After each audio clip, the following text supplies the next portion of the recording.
In just a few hours, Americans will have a new president-elect and a new runner-up. Donald Trump has never won or lost a political race before, but Hillary Clinton knows the torture of a concession speech. Well, this isn't exactly the party I'd planned, but I sure like the company.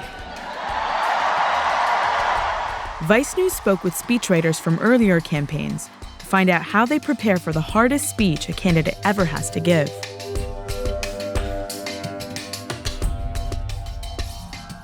It is the most authentic moment of a campaign. And what's a more humbling and honest moment than right after you've been rejected by a lot of people for a really important job that maybe you've prepared your whole life for? I promised you 4 years ago that I would never lie to you, so I can't stand here tonight and say it doesn't hurt. Concession speeches can sometimes be even more important than victory speeches and more memorable. There's an opportunity to write for history because it often is the last word from that person on what their campaign was. I was thinking on the way down the elevator, tomorrow will be the first time in my life I don't have anything to do. The weird thing about being a speechwriter is I'm taking that emotional pivot about 7 days out from the rest of the campaign. You have to consider fully a reality that you've not wanted to consider for the entire length of the campaign. It's lonely.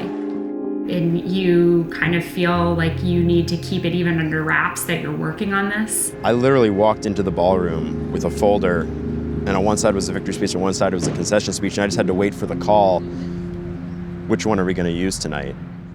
I wish Godspeed to the man who was my former opponent and will be my president. One of the goals is to help your supporters who are feeling angry place that anger in the proper place. Most concession speeches, after people give them, everybody in America sits back and says, I wish they had been that person the whole way along. But in an American election, there are no losers. Because whether or not our candidates are successful, the next morning, we all wake up as Americans. Having the losing candidate come out and say, we all accept the results of the election, democracy is more important than any of our personal grievances, that sends a message worldwide. And tonight, for the sake of our unity as a people and the strength of our democracy, I offer my concession.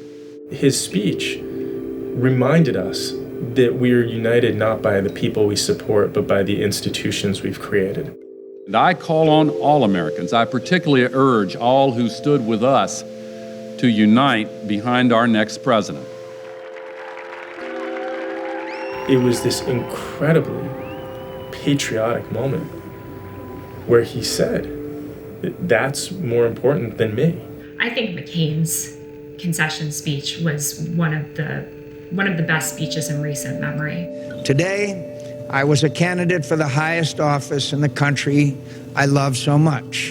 And tonight, I remain her servant. There needs to be this sense that we both presented our case and you came out winning. Without a loser's concession speech, it undermines the institutions of democracy, of the way that our elections work, of the idea that our democracy is stronger and more durable and more resilient than any one vote. Concession speeches prove that we are a democracy.